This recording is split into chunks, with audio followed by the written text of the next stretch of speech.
আপনারা দেখছেন আমার বাংলা। আর এই মুহূর্তে সবথেকে বড় খবর, স্ত্রীকে মেরে ফেলার অভিযোগ স্বামী ও পরিবারের বিরুদ্ধে।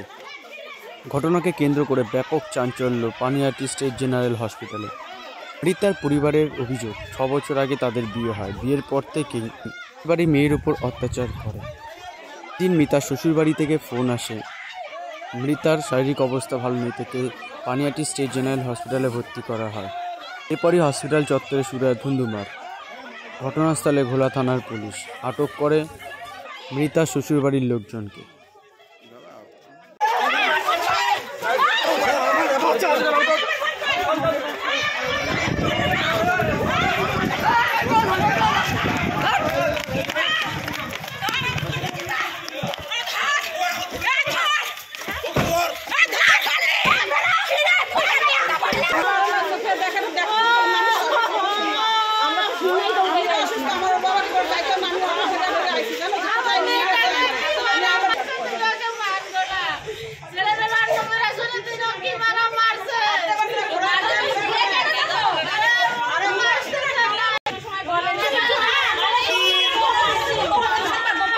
ও হ্যাঁ, ভালো আছে।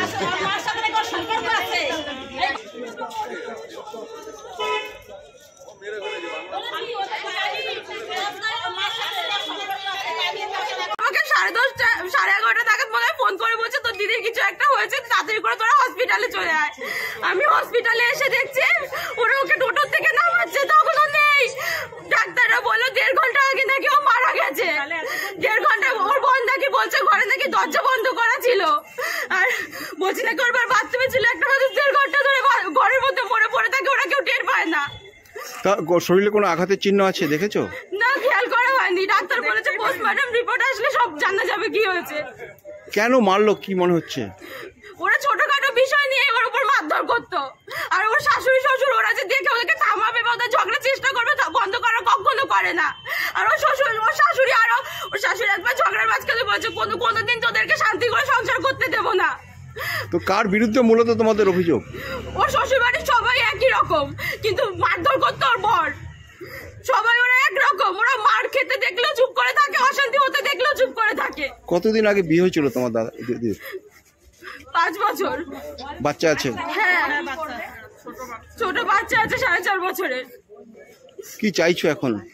আমি ওদের শাস্তি চাই। আমি আগেও মাঝখানে কি ওদের ক্লাবে জানিয়েছি, যখন বলেছিলাম তুই আমার দিদির গায়ে হাত দিবি,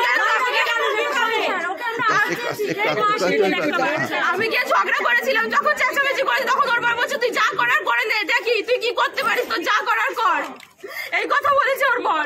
তোমার নামটা? নিবেদিতা ঘরামি।